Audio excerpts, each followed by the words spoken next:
আবার আসিচ্ছে আবার টুপ কইরা বাংলাদেশে ঢুকিয়া আওয়ামী লীগে প্রতি বিপ্লব ঘটাইবেন, তিনি আবার প্রধানমন্ত্রী হবেন। এই খুশিতে কিছু ভালসিউন ফেসবুকে লাফাইতেছে।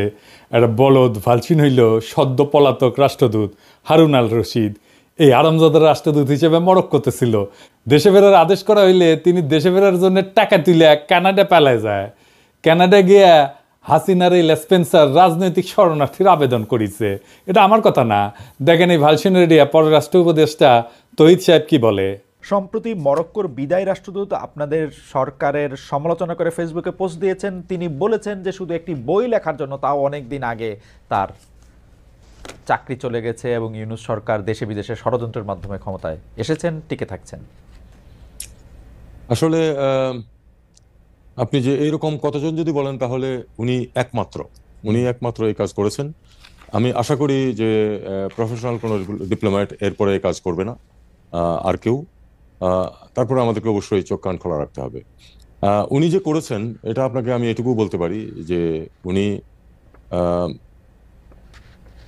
চলে যাওয়ার 3 সপ্তাহ আগেও একজন উপদেষ্টার কাছে তদবির করেছেন তাকে যেন অন্য কোথাও পোস্টিং দেওয়া হয়।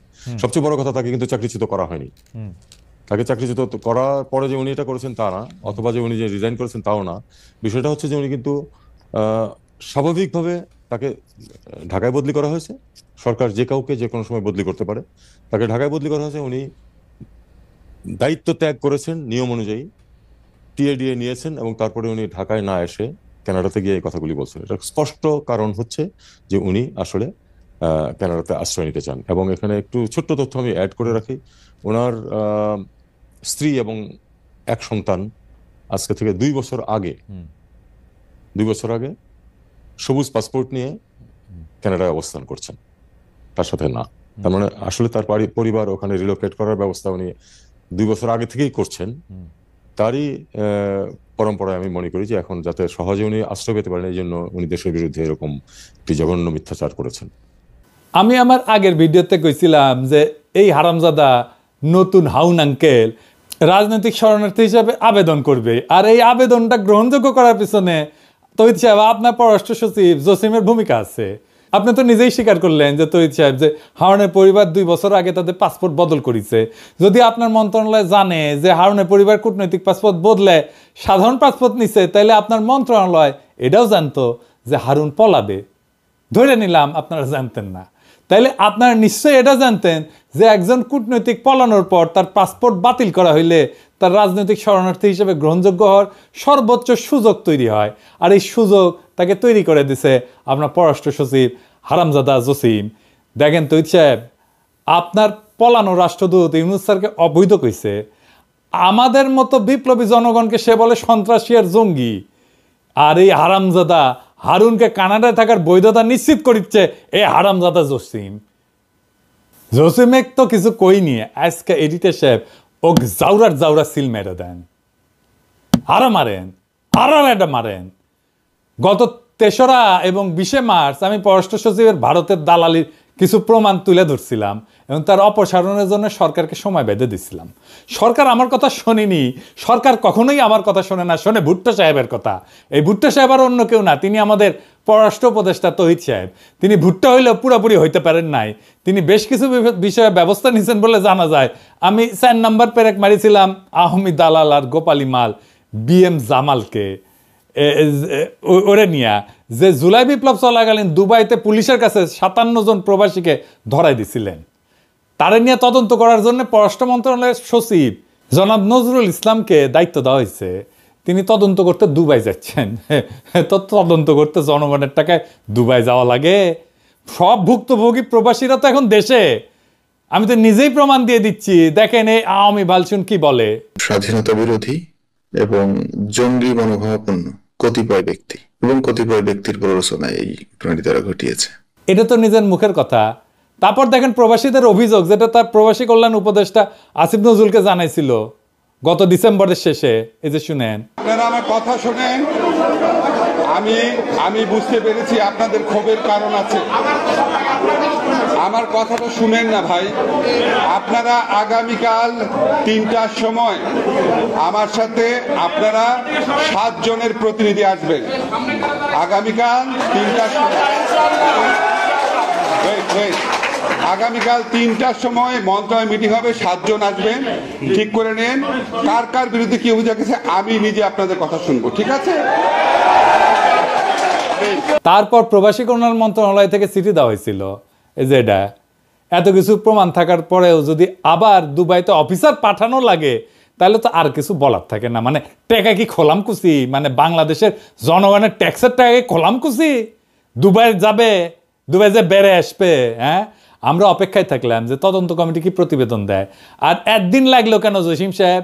একদিন ঘাপটি মেরে বসেছিলেন জামালকে বাঁচানোর জন্য। বলছিলাম না আপনি জামালকে আপনার মধ্যে হামদায় রাখছিলেন, আপনার স্বৈরাচারী নারীর ভিতর থেকে সব দালাল বাইর করে নিয়ে আসবো, কথা দিছিলাম।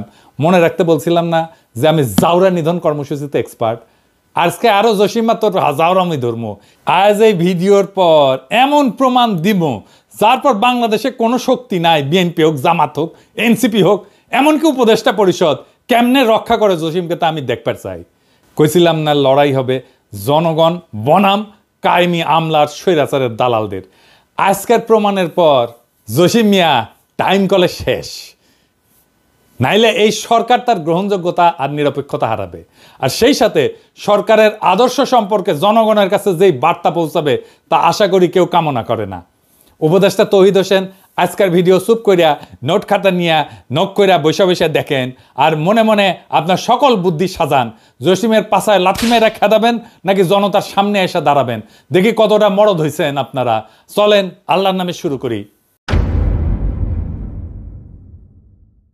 আমি গত 2 ভিডিও মোট 5টা প্যারেক মারিছিলাম, তাই না? হ্যাঁ, তো প্রথম 2টা প্যারেক আমি প্রমাণ করেছিলাম যে জসিম নিজে একটা আওয়ামী দালাল। এখানে আমি দেখাইছিলাম যে সে কিভাবে 5ই আগস্টের আগে 2রা আগস্ট ওই যে শরণার্থীর বডিগার্ড জয় বাংলা হওয়ার দুঃখে ফেসবুক প্রোফাইল কালো করে ফেলেছিল।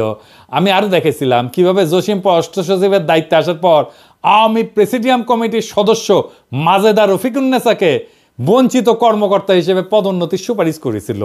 তারপর আমি প্রথম এবং দ্বিতীয় ভিডিওতে দেখেছিলাম কিভাবে এই রাষ্ট্রদ্রোহী পররাষ্ট্র সচিব আওয়ামী লেসপেন্সারদেরকে রক্ষা করতেছে, কিভাবে দূতাবাসগুলোকে আওয়ামী পুনর্বাসন কেন্দ্র বানাইতেছে। এর মধ্যে বারবার যেই নামটা উঠে আসতেছে তাও হইল জসিমের প্রথম মহাপরিচালক প্রশাসন নাজমুল হক। আমি নাজমুলরে নিজের আর তার পরিবারের ইতিহাস তুলে ধরেছিলাম, আর এই পাক্কা আওয়ামী দালালের চাকরিচ্যুতির দাবি করেছিলাম। আর কি বলেছিলাম তা পুরো বিষয়টা বুঝতে হইলে আমার এই 2টা ভিডিও দেখে আসতে পারেন।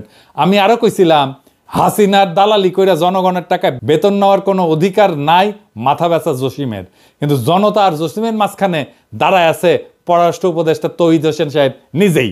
চলেন দেখি কেন, দেখেন শুনেন। একটি প্রশ্ন দর্শকরা অনেকবার করছেন, সেজন্য প্রশ্নটা করা। সেটা হচ্ছে যে পররাষ্ট্র সচিব, আপনার পররাষ্ট্র সচিব যিনি আছেন, বলা হচ্ছে যে তিনি আওয়ামী লীগের লোক বা অন্য কোনোভাবে, এই ব্যাপারটা আপনি আসলে শুনেছেন কিনা, দেখেছেন কিনা? পররাষ্ট্র সচিবের নিয়োগের ক্ষেত্রে আপনার কোনো পছন্দ ছিল কিনা, আছে কিনা? দেখুন, পররাষ্ট্র সচিবের নিয়োগে পররাষ্ট্র উপদেষ্টার কোনো পছন্দ থাকবে না, এটা তো হতে পারে না। এটা খুবই স্বাভাবিক। পররাষ্ট্র সচিব অবশ্যই আমি আমার পছন্দের ব্যক্তি বলেই এবং আমি তাকে যোগ্য বলে মনে করি বলেই তিনি এই পদে আসীন হয়েছেন। আর একটা কথা আমি আপনাকে বলি, যে কেউ যে কোনো অবস্থানে ঢুকলেই, এখন তো যেহেতু সোশ্যাল মিডিয়া খুব অ্যাক্টিভ, মুহূর্তের মধ্যে তার বিরুদ্ধে বিভিন্ন ধরনের বিষোদ্গার চলতে থাকে, কিছু সত্য কিছু মিথ্যা, কিছু এর মাঝামাঝি। তো আমাদেরকে এটা এভাবেই দেখতে হবে।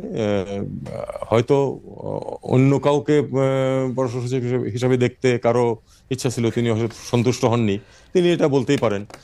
তবে আমি এটুকু বলি যে উনি তার দায়িত্ব সঠিকভাবে পালন করছেন এবং উনি আওয়ামী লীগের লোক কোট অ্যান্ড কোট, এরকম কোনো প্রমাণ আমার কাছে নেই। আমাকে তৌহিদ সাহেবকে ধন্যবাদ, তিনি অবশেষে স্বীকার করেছেন যে তিনি তার পছন্দের ব্যক্তিকে পররাষ্ট্র সচিব নিয়োগ দিচ্ছেন, যেখানে বিপ্লবের পর আপনার উচিত ছিল সবচেয়ে যোগ্য ব্যক্তিকে পররাষ্ট্র সচিব হিসেবে নিয়োগ দেওয়া। সেখানে আপনি যে ব্যক্তিকে পছন্দ তারই আপনি নিয়োগ দিচ্ছেন, যা আপনার নৈতিকতাকে প্রশ্নবিদ্ধ করছে যথেষ্ট।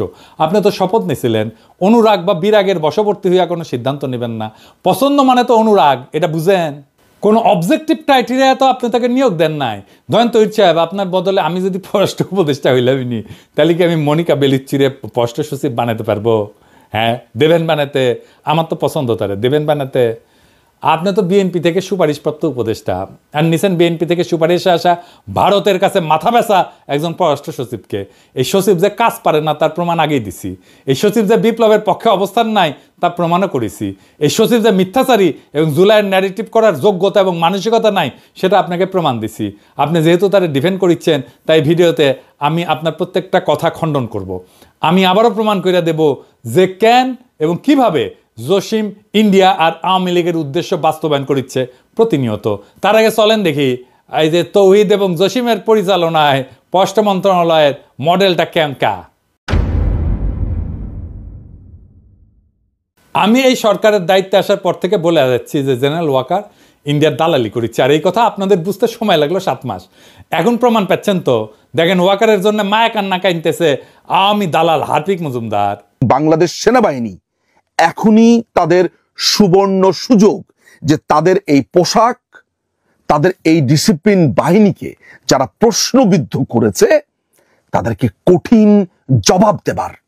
এই 2 টাকার ফকিন্নির বাচ্চারা বাংলাদেশ সেনাবাহিনীকে এইভাবে অপদস্থ করছে, অপমান করছে এবং একজন বাংলাদেশের নাগরিক হিসেবে প্রতিনিয়ত সেটা সহ্য করছি। কেন সহ্য করব? এখন প্রমাণ পাচ্ছেন তো, যখন দেখেন ওয়াকার বলে যে আওয়ামী লীগ ছাড়া ইনক্লুসিভ নির্বাচন সম্ভব না, ওয়াকার, তৌহিদ আর জসিম একই ভারতের সাজানো দাবার বোর্ডের 2টা ঘোড়া, যাদের লক্ষ্য হইলেও সময় এবং সুযোগ মতো রাজা এবং মন্ত্রীকে ঘায়েল করা। আজকে মেটাফরিক কোনো কথায় যাওয়ার একদম ইচ্ছা নাই, কিন্তু ওয়াকার, তৌহিদ আর জসিম যে এক নীতি দিয়ে চলতেছে তা হইল ভারতের south block model. South block জিনিসটা কি আসেন সেটা বুঝে দেখি। আপনি মাঝে মাঝে শুনবেন সাউথ ব্লক কথাটা। ইন্ডিয়া তার রাষ্ট্র পরিচালনার জন্য কেন্দ্রীয় সরকারের অধীনে থাকা মূল মন্ত্রণালয়গুলোকে 2টা ব্লকে ভাগ করে। নর্থ ব্লক, এই নর্থ ব্লকে থাকে হচ্ছে অর্থ মন্ত্রণালয়, মন্ত্রী পরিষদ, যারা মূলত দেশের আভ্যন্তরীণ বিষয় নিয়ে কাজ করে। আর সাউথ ব্লক, পররাষ্ট্র মন্ত্রণালয় থাকে এখানে, প্রতিরক্ষা মন্ত্রণালয় থাকে এইখানে, অর্থাৎ বিদেশ নীতি এবং প্রতিরক্ষা দেখে সাউথ ব্লক। 8ই আগস্ট যখন সরকার শপথ নেয় তার আগে উপদেষ্টা পরিষদ গঠন প্রক্রিয়াতে একজন ব্যক্তি ছিল, যিনি আর কেউ না, আমাদের জেনারেল ওয়াকার সাহেব, যিনি প্রত্যেক মুহূর্তে ভারতের সেনা প্রধানের সাথে যোগাযোগ রাখতেছিলেন। এটা আমার কথা না, ভারতের সেনাপ্রধানই কয়ে দিছে।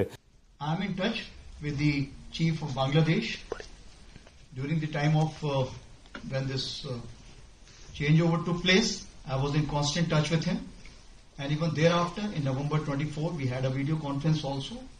As far as the military cooperation is concerned, is again going up in the same way. Our officers have moved there for the NDC also. There is no let up on that side. When we talk about the relationship we should talk about when there is an elected government. So as of now, the relationship is with the military is well and perfect.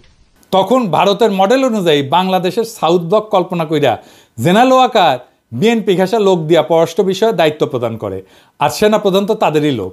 তৌহিদ সাহেব হইলেন পররাষ্ট্র উপদেষ্টা, আর তিনি বেছে নিলেন পছন্দের মানুষ দেশদ্রোহী জসিমকে, যিনি কূটনীতির পরিপূর্ণ জ্ঞান রাখেন না। বলদ পররাষ্ট্র সচিব এবং তারে দিয়া ভারতের দালালি বাস্তবায়ন করানো সম্ভব।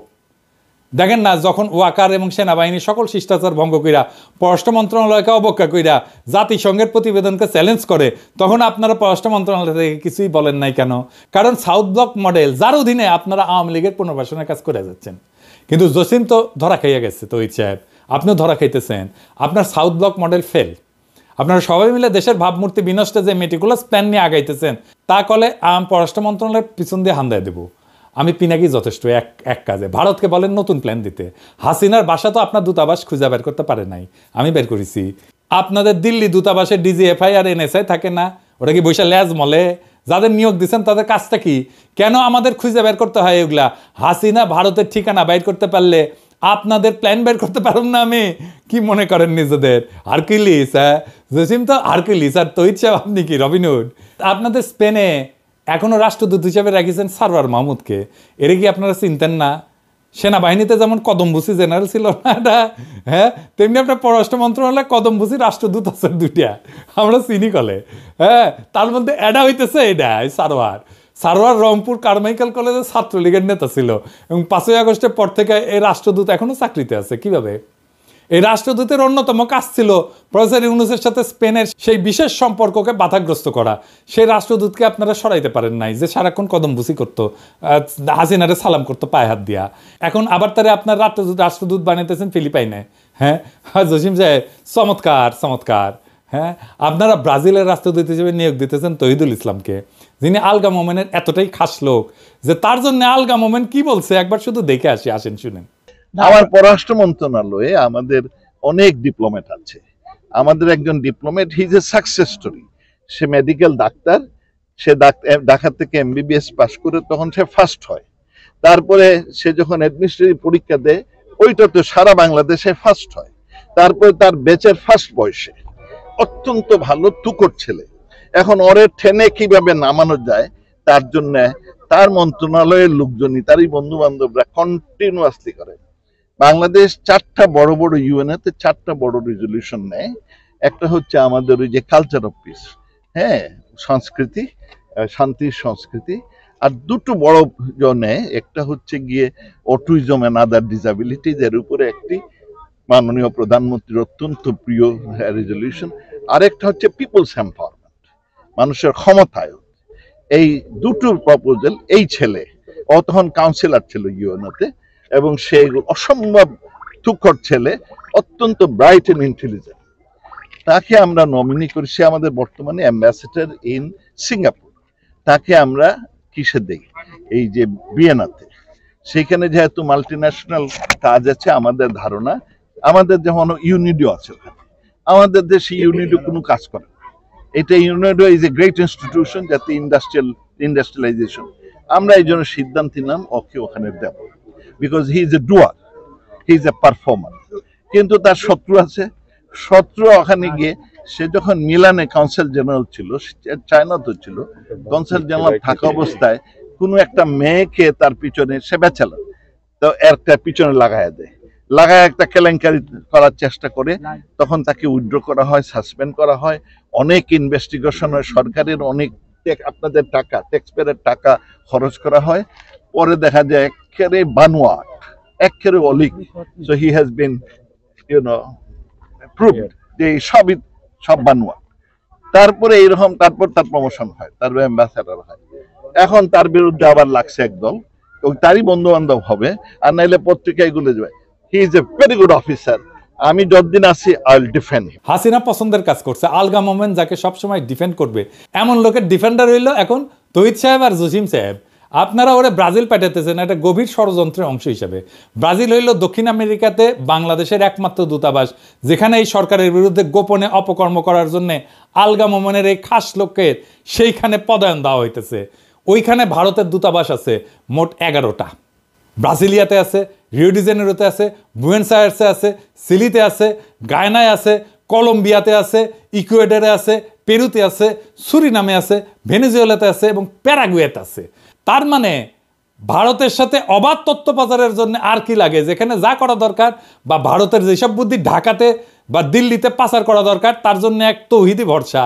আর তৌহিদ তার মাথা ব্যথা লুচ্চা সচিব জসিম উদ্দিনের ভরসা উঠতেছে এই ব্রাজিলে পাঠানো নতুন রাষ্ট্রদূত। আর এটা বলি, আপনার ব্রাসেলস মিশনে বিজয় দিবসের অনুষ্ঠানে পলাতক পররাষ্ট্রমন্ত্রী হাসান মাহমুদের ছোট ভাই যে আওয়ামী দলবল নিয়ে দূতাবাসের অনুষ্ঠানে গেছিল, তার বিষয়ে আপনি কোনো ব্যবস্থা নিচ্ছেন? নেন নাই। কেন নেন নাই? তখন দূতাবাসের দায়িত্ব ছিল প্রীতি রহমান, যাকে আপনারা দিল্লিতে উপ হাই কমিশনার পদে পদায়ন করেছেন। কি সুন্দর সব অঙ্ক মিলে যেতেছে। প্রীতি রহমান তো দিল্লিতে হাসান মাহমুদের বার্তা পৌঁছে দিবে আপনাদের গডমাদার গণহত্যাকারী হাসিনার কাছে। ব্রাসেলস দূতাবাসের এই কাজ নিয়ে আমি ফেসবুকে পোস্ট করেছিলাম, কিন্তু আপনার হারকিউলিস পররাষ্ট্র সচিব তো একেবারে নির্বিকার। কি জবাব দিবেন আপনি তহিদ সাহেব? আমার কথা কি সত্য, মিথ্যা, নাকি আংশিক সত্য, নাকি আংশিক মিথ্যা? কি তহিদ সাহেব, কথা বাইরে হইতেছে না মুখ দিয়া? আসেন এবার তহিদ সাহেবের সকল কথা খণ্ডন করি। আওয়ামী লীগের আর এক সফট লেসপেন্সার খালেদ মহিউদ্দিনকে সাক্ষাৎকার দিচ্ছেন, তাই না? আমি কয়টা বিষয় খুঁজে পেয়েছি। 1 নাম্বার হইতেছে ওইখানে যা কইছেন পররাষ্ট্র সচিব আপনার লোক। 2 নাম্বার, পররাষ্ট্র সচিবের বিষয়ে সমালোচনা করে যারা, কারণ তারা অন্য কাউকে পররাষ্ট্র সচিব দেখতে চায়। 3 নাম্বার, পররাষ্ট্র সচিবের বিরুদ্ধে আনা অভিযোগগুলা কিছু সত্য, কিছু মিথ্যা, কিছু আংশিক সত্য আর কিছু আংশিক মিথ্যা। 4 নাম্বার, পররাষ্ট্র সচিব ভালো কাজ করছে এবং আপনি তার আওয়ামী সংশ্লিষ্টতার কোনো প্রমাণ পান নাই। চলেন আপনার প্রমাণ দিয়ে আগে শুরু করি। আপনার মন্ত্রণালয়ের ওয়েবসাইট দেখে আসি। চলেন আজকে স্ক্রিনশট দেখাবো না, এইটা সাহেব আপনি একদম লাইভ দেখান ওয়েবসাইটটা, ব্রাউজ করব আর আপনাকে প্রমাণ দিব। একটা মজার কথা বলি তো সাহেব, টেনশন কমবে। ওয়েবসাইট দেখে আমি ভাবিছিলাম যে কোন ওয়েবসাইট ব্যবস্থাপনার দায়িত্ব দিলে এমন কাজ করতে পারে। তাও দেখলাম যে আপনি তো আইসিটি বিভাগ দেখার দায়িত্ব দিয়েছেন হাসিনার সেরা স্পেন্সার নাজমুলকে। এই নাজমুলকে চাকরিচ্যুত করার জন্য আমি কতবার আপনারে কইলাম, কিন্তু না, আপনাদের তো ভারতের দালাল লাগবে, তাই না? তো চলেন দেখি তো এই জসিমের স্বৈরাচারী পুনর্বাসন কর্মসূচির মূল কারিগর গত 7 মাস ধরে ওয়েবসাইটে আমাদের জন্য কি ঝুলায় রাখিছে। হ্যাঁ, আর এই যে মুনতাসির, দেখেন এই মুনতাসির হইতেছে ভারতের গণস্বাস্থ্য বিষয়ক পরামর্শক প্রতিষ্ঠানে গ্লোবাল উপদেষ্টা হিসেবে কাজ করিচ্ছে। মুনতাসির, তুমি এটা করবে পারো। এই প্রতিষ্ঠানের জন্ম হয় 2014 সালে, যখন মুনতাসির নয়াদিল্লিতে পদায়িত ছিল। এই মুনতাসির, তুমি তো ব্যবসা প্রশাসনের ছাত্র, গবেষণা করিস আন্তঃসীমান্ত বাণিজ্য নিয়ে, গণস্বাস্থ্য নিয়ে। তোমার পরামর্শক প্রতিষ্ঠানে তোমার কাজ কি? তুমি তো গণস্বাস্থ্যের কিছু জানো না। তো এই ছেলের বিষয়ে পুরো অনুসন্ধান চালান, আমি আর আজকে কিছু কইলাম না। কিন্তু সরকারি পদে থেকে এই ছেলে কিভাবে ডিপ্লোম্যাট পরিচয় দিয়া ভারতের মতো দেশের প্রতিষ্ঠানে পরামর্শক হইতে পারে? কে তারে অনুমতি দিল? মন্ত্রণালয় দিছিল? কবে দিছিল? দেখবার চাই একটু। এই খবর আমাদের জানতে হবে তহিদ সাহেব। পররাষ্ট্র মন্ত্রণালয়ে ভারতের প্রতিষ্ঠানের পরামর্শক থাকবে, এটাই জাতি মাইনে নেবে না। আর এইগুলা বাইর করা কি আমার কাজ? তাইলে তো আপনারা বেতন নেন কেন? আবার এই মুনতাসিরকে পদোন্নতির জন্য সুপারিশ করেছে আপনার সচিব জসিম। আর কত দেখাইতে হবে আপনারে তহিদ সাহেব? এইভাবে আপনার পছন্দের পররাষ্ট্র সচিবের ভারত দালালি জনসমক্ষে প্রকাশিত হওয়ার পর আপনি কেমনে চুপ থাকেন? চলেন এবার আপনারে এই যে আইসিটি নাজমুলের আইসিটি কার্যক্রম দেখাই। এই জিনিস দেখার পর আপনি কিভাবে নিষ্ক্রিয় থাকবেন তা জাতি জানতে চায়। পররাষ্ট্র মন্ত্রণালয়ের ওয়েবসাইটে গেলে সবার উপরে পাবেন অ্যাবাউট আস, মানে আমাদের সম্পর্কে কথা। সেখানে ঢুকলে আপনারা দেবেন কান্ট্রি প্রোফাইল। এইটা সাহেব উঠে আসেন, এনা দেখি, অর্থাৎ বাংলাদেশের পরিস্থিতি। চলেন দেখি সেখানে কি লেখা আছে। ইংরেজিতে লিখেছে, ইংরেজি যেহেতু লিখেছে তাহলে ঠিকই লিখেছে। আসেন দেখি ইংরেজিতে কি লিখেছে, পড়বে পারি কিনা জানি না। ভাষা আন্দোলন নিয়ে কইছে ল্যাঙ্গুয়েজ মুভমেন্ট, বুঝছাও? The language movement of 1952 to recognise Bangla as a state language may be termed as the first step towards independence. Political and economic deprivation of Bengalis prompted Bangabandhu Sheikh Mujibur Rahman, the father of the nation, to put forward in 1966 his historic 6 points, the Magna Carta, which in effect structured the foundation of East Pakistan's future independence. I'm sure এখন এখন তহিদ সাহেব উঠি একটা গান দিবি, যদি রাত পোয়ালে শোনা যেত বঙ্গবল্টু মরে নাই, আমি মরি নাই, ওইটা দিবে, বুঝছাও? তার মানে শহরদিক বডিগার্ডকে আপনারা বাংলাদেশের পরিস্থিতিতে তেল মেটতে মেটতে মেটতে মেটতে ঢইলা পড়ে যাইতেছেন, কাজ হয়ে যাইতেছেন, মুজিবের 6 দফাকে মেঘনা ঘাটের সাথে তুলনা করতেছেন। আরও আছে আসেন। Bangabandhu declared a historic public meeting held at Ramna Racecourse, renamed Sohrawardi Udyan, on 7 March 1971, attended by around 2 million people. The struggle, this tune, is the struggle for freedom. The struggle, this tune, is a struggle for independence. It was a de facto declaration of independence. এইখানে আপনারা কইতেছেন যে সোহরাওয়ার্দীর bodyguard স্বাধীনতার ঘোষক, যা 7ই মার্চের ভাষণের সময় দিছিলেন, তাই না? হ্যাঁ, এরকম একটা মিথ্যা প্রচার করতে আপনাদের লজ্জা লাগে না? বাংলাদেশের স্বাধীনতার ঘোষক হইলেন শহীদ রাষ্ট্রপতি জিয়াউর রহমান, এবং তিনি বিএনপির প্রতিষ্ঠাতা। যে বিএনপি যারা আপনার মতো বাতিল মানকে পররাষ্ট্র উপদেষ্টা বানাইছে, কেমন লাগে? হ্যাঁ, এখন বিএনপি নেতারা দেশ স্বাধীন হয়েছে, ছাত্ররা স্বাধীন করিয়া দিছে, এখন এটা কি আমাদের দায়িত্ব আপনাদের জন্য ইতিহাস ঠিক করিয়া দিমু? আপনারা তো ইতিহাস গড়তে উপদেষ্টা বসাইছেন, সচিব বসাইছেন, আর তারা ভারতের দালালি করে বাংলাদেশে আওয়ামী পরিচিতি প্রচার করতেছে। আরও আছে, ওয়েবসাইটের একদম শেষ হয় নাই। হ্যাঁ, father of the nation Bangabandhu Sheikh Mujibur Rahman was the founder president of Bangladesh. He was subsequently assassinated on 15th of August 1975 by a group of conspirators. অর্থাৎ এইখানে আবারও বলা হচ্ছে সোহরাওয়ার্দীর বডিগার্ড, জাতির পিতা এবং কিছু ষড়যন্ত্রকারী তাকে 1975 সালে 15 আগস্ট হত্যা করেছে। হ্যাঁ, কি আর কমু, আওয়ামী বয়ানের ইতিহাস এখনো ফেরি করিচ্ছে বিএনপির মনোনীত উপদেষ্টা, বিএনপির মনোনীত সচিব। তৈত সাহেব, আপনার আর আপনার মাথা ব্যথা পররাষ্ট্র সচিব তো রাষ্ট্রদ্রোহী। দাঁড়ান একটু দম নিয়ে নি। আপনাকে এই লেসপেন্সারি দালালি দেখার জন্য 5ই আগস্ট হয়েছিল। আপনার যে ভারতের কাছে দেশ বেচবেন এজন্য ছাত্রর পান দিছিল। পুরা দেশ চিনে রাখেন জুলাই বিপ্লবের বিপক্ষে শক্তি কারা। পুরা দেশ দেখুক যে জনগণের সামনে আওয়ামী সন্ত্রাস আর গণহত্যাকে ফিরে আনতে কারা কাজ করতেছে।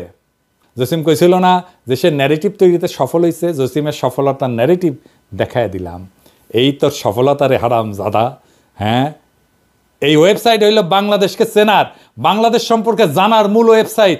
আমরা যখন কোনো দেশ সম্পর্কে জানতে চাই তখন সবচেয়ে নির্ভরযোগ্য তথ্যের জন্য পেশাজীবীরা সেই দেশের পররাষ্ট্র মন্ত্রণালয়ের ওয়েবসাইট দেখে। আমরা যতই ব্যবসা বাণিজ্য, জাতিসংঘ রিপোর্ট, আন্তর্জাতিক অপরাধ ট্রাইব্যুনাল, স্বৈরাচারের বিচারে এই কথাগুলো বলি না কেন, যখন এই বিষয়গুলো বিদেশিরা বিবেচনা করে তখন তারা সরকারের ওয়েবসাইটে থাকা ন্যারেটিভগুলো দেখে। আওয়ামী লীগ কীভাবে নিষিদ্ধ হবে? যদি পররাষ্ট্র মন্ত্রণালয়ের ওয়েবসাইটে বাংলাদেশ পরিচিতি অংশে ফ্যাসিস্ট আওয়ামী লীগের নাম 3 বার উচ্চারিত হয় আর ফ্যাসিস্টের স্লোগান জয় বাংলা লেখা থাকে, এইগুলা হইল আওয়ামী লীগকে নিষিদ্ধের প্রক্রিয়াকে বাধাগ্রস্ত করা আর ফ্যাসিবাদী শাসন কায়েম করার কৌশলী পদক্ষেপ, যা তৌহিদ সাহেব, জসিম সাহেব এই গং মিলে বাস্তবায়ন করিচ্ছে। কি মির্জা ফখরুল সাহেব, তৌহিদ সাহেব আর জসিম সাহেবকে আপনারা সরাবেন নাকি আমাদের কিছু করা লাগবে? নাকি স্বাধীনতার এই ইতিহাস আপনাদের কাছে এখন গ্রহণযোগ্য? আপনাদের সামনে এখন অগ্নি পরীক্ষা, জনগণ দেখতেছে। ফখরুল সাহেব, জনাব তারেক রহমান, আপনার বিএনপির রিকমেন্ডেশন দেখেন। আপনারা যদি জসিমকে আর তৌহিদের আসরান তাহলে আমরা বুঝে নেব যে আপনাদের কাছে বাংলাদেশের আসল ইতিহাস কি। জিয়াউর রহমান ব্যতিরকে বাংলাদেশের স্বাধীনতার যে ইতিহাস তৌহিদ সাহেব, জসিম সাহেব বাংলাদেশের পরিস্থিতি হিসাবে তুলে ধরছে গত 7 মাস ধরে, তো আপনারা মেনে নিচ্ছেন, তাই না? মেনে নিলে কথা নাই, কারণ ক্ষমতার মাখনে আদর্শ পিছলানো কোনো নতুন কিছু না। না হলে আপনাদের প্রতিবাদ দেখতে চাই, অন্যথায় আমরাও ভেবে নেব যে বিএনপি এখন আওয়ামী লীগের মুখ্য পুনর্বাসন কর্মকর্তা হিসেবে আপনারা নির্বাচনের পর ক্ষমতা আসলে এই ইতিহাস আমরা বদলাইতে দেব না, এরকমই থাকবে। এই তো গেল বিএনপির কথা। এবার জুলাই আন্দোলনের অগ্রসৈনিকদের দৃষ্টি আকর্ষণ করছি। তোমরা দেখো যে আবু সাইদের রক্তের ইতিহাস আজ তৌহিদ, জসিম, নাজমুলদের স্বৈরাচারী গ্রাসে পর্যদুস্ত। তোমরা দেখো মুগ্ধর আত্মত্যাগ এখন তৌহিদ, জসিম, নাজমুলদের খুনি হাসিনাকে ফিরে আনার প্রতি বিপ্লব। তোমরা দেখো তোমাদের গড়া ইতিহাস নিয়ে তোমাদের কান্দে চইরা ক্ষমতায় বসা কিছু আওয়ামী দালাল তাদের ভবিষ্যৎ নিশ্চিতের শকুনি হাসি দিচ্ছে। তোমরা দেখো তোমাদের আর নতুন বাংলাদেশের মাঝে বসে ভারতের দালালি করা কিছু হয় না কিভাবে দেশকে উপস্থাপন করতেছে। এই ঘটনা দেখার পর যদি তোমাদের রক্তে আর একটা বিপ্লব টকবক করে ফুটে না ওঠে তাহলে তোমরাও এই জাতির কাছে নিজেদেরকে কলঙ্কিত করবা। এবার তৌহিদ সাহেব আপনার বক্তব্যের 4 দফাতে আসি। প্রথম দফা আপনি বলছেন পররাষ্ট্র সচিব আপনার লোক, তাই তার সব কাজের দায় আপনার, এই ব্যাপারে আপনার দায়িত্ব এড়ানোর কোনো সুযোগ নেই। দ্বিতীয় দফা আপনি বলছেন যে পররাষ্ট্র সচিবের বিষয়ে সমালোচনা আছে, কারণ যারা সমালোচনা করছে তারা অন্য কাউকে পররাষ্ট্র সচিব দেখতে চায়। হ্যাঁ চাই, কোনো সমস্যা? এরকম ভারতের দালাল আর বিপ্লবের সাথে বেইমানি করা পররাষ্ট্র সচিবকে কে রাখতে চায়? আপনি ছাড়া। এইরকম ভারতের কাছে মাথা ব্যথা পররাষ্ট্র সচিব কে রাখতে চায়? আপনি রাখতে চান। এরকম হাসিনার আওয়ামী দালাল পররাষ্ট্র সচিবকে রাখতে চায় আপনি। আমি ভাবছিলাম জসিমের প্রতি একটু সদয় হব, গত 4 মাস ধরে ওয়েবসাইট দেখতেছি, শুধরানোর সুযোগ দিছি, কিন্তু আপনার হারকুলিস জসিম সেই কথা বুঝে নাই। আমি এমনি কথা কই না তৌহিদ সাহেব, জসিমের যেন চাকরি না যায়, মানে পরিবার নিয়ে যেন ঠিক মতো চলতে পারে, সেই জন্য তার প্রতি দয়া করে সব কথা বলি নাই।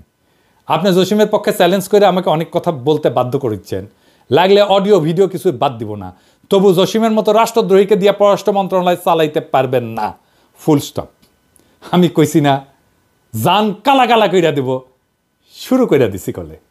আমাদের কোনো পছন্দ নাই, আমরা সেরা অফিসারকে চাই যে আপনাদের অপকর্ম মুইসা প্রফেসর ইউনূস স্যারের নেতৃত্বে সরকারের কূটনৈতিক অবস্থান তৈরির জন্য কাজ করবে এবং বিপ্লবের সঠিক ন্যারেটিভ তুলে ধরবে।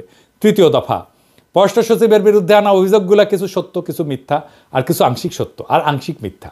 বলেন কোনটা কোনটা মিথ্যা? জসিমের মাজেদা রফিকুন্নাসকে সুপারিশ করা মিথ্যা? জসিমের ফেসবুক পোস্ট মিথ্যা? 2রা আগস্ট না হয় তিনি আওয়ামী লীগের চাপে এই কাজ করছেন, কিন্তু আপনার কয়জন রাষ্ট্রদূত এই কাজ করেছেন? খুব বেশি হলে 6 থেকে 7 জন। সব চাপ খালি জসিমের উপরে, তাই না? এত মিথ্যা কথা কিভাবে বলেন তৌহিদ সাহেব?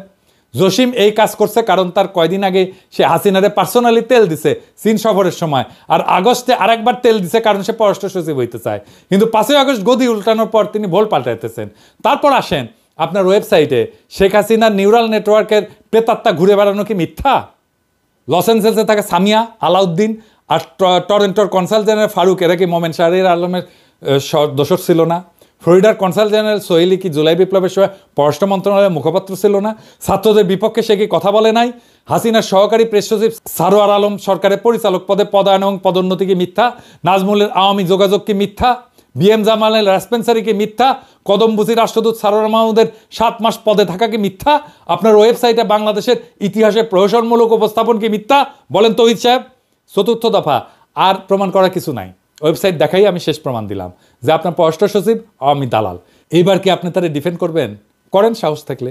পুরা দেশ আর দেশের জনগণ দেখবে তখন পররাষ্ট্র মন্ত্রণালয় তার সর্বোচ্চ নেতৃত্ব আওয়ামী লীগের দালালি করতেছে। তখন আমরা মানে জনগণ এবং রাষ্ট্রের সাংবিধানিক মালিক এই মর্মে সিদ্ধান্ত নিব যে আমাদের টাকায় পররাষ্ট্র মন্ত্রণালয়ের কোনো বরাদ্দ হবে না। হাসিনার দালালি করলে ভারত থেকে টাকা আইনা করেন তৌহিদ সাহেব, বাংলাদেশের টাকা না, বাংলাদেশের ট্যাক্সের টাকায় দালালি করা যাবে না ভারতের। আর তা না হইলে এই ভিডিও প্রকাশের 48 ঘন্টার মধ্যে জসিম নাজমুলের পাশায় লাঠি দিয়া মন্ত্রণালয় থেকে বাইর করেন, নইলে আমরা আপনাদের সরানোর 1 দফা আন্দোলনে নামবো। পররাষ্ট্র মন্ত্রণালয়ের সামনে গরু ফেলামো আর জিয়াফত দেবো, গরু ফেলামো আর জিয়াফত দেবো। ভারতের দালালি করা একদম হান্দায় দেবো পিছন দিয়া। 2 বার বলছি, এই শেষ কথা আবারও বলতেছি, জসিম আর 1 মুহূর্ত পররাষ্ট্র সচিবের পদে থাকতে পারবেন না। ইউনূস স্যার আর উপদেষ্টা পরিষদ, আপনারা আমার কথা শুনেন নাই, আপনারা জসিমরে পররাষ্ট্র সচিব রাখছেন এই বাটপার আপনাদের চোখের সামনে বৈশা তার মন্ত্রণালয়ের ওয়েবসাইটে আওয়ামী দালালির প্রমাণ রেখা ঘুরে বেড়াতেছে, আর আপনারা জসিমরে নিয়ে উপদেষ্টা পরিষদের মিটিং করেন। জসিম যদি পররাষ্ট্র সচিব থাকে তাহলে আপনাদের মুখে বিপ্লবের সপক্ষে আর কোনো কথা শুনতে চাই না। আমি আর ডেডলাইন দিব না, আমি এখন সময় দেখব কত তাড়াতাড়ি এই জাতির কলঙ্ক মোছার কাজে আপনারা হাত দেন, আমরা ফলাফল দেখব। না হলে আমি যদি লোকজন নিয়ে পররাষ্ট্র মন্ত্রণালয় ঘেরাও করি আর লাঠি দিয়া তৌহিদ জসিমরে পররাষ্ট্র মন্ত্রণালয় থেকে বের করি, আমাদের দোষ দিবেন না। ওর ছায়া আমরা দেখতে চাই না, 1 মুহূর্ত না। বিপ্লবের বিপক্ষের শক্তিকে চেয়ারে বসায় রেখা আর যাই হোক নতুন বাংলাদেশ হবে না। ঈদের আগে বাংলাদেশের জনগণকে জসিম মুক্ত পররাষ্ট্র মন্ত্রণালয় আপনি উপহার দিতে পারেন নাই, ঈদের পরে দেন। এবার জনতাকে ঈদের উপহার দিলেন, জনতা ঈদের উপহার নাই কিছুদিন পরেই নিল, খুশি হইল। হয় বাংলাদেশে আওয়ামী মুক্ত পররাষ্ট্র মন্ত্রণালয় থাকবে না, নয় আমরা জনগণ থাকবো, দেখি কার শক্তি জয়যুক্ত হয়। কথা ফাইনাল, জসিম যদি থাকে প্রত্যেক সপ্তাহে এইরকম 1টা করে এপিসোড যাবে আর জান কালা কালা কইরা দেব, গণশত্রু বানায় দেব তৌহিদ সাহেব আপনারে। Mind it. আবার আপনারে মনে করায় দিই, বাঘে চুলে 18 ঘা, পুলিশে চুলে 36 ঘা, পিরাগে চুলে জয় বাংলা। ইনকিলাব জিন্দাবাদ।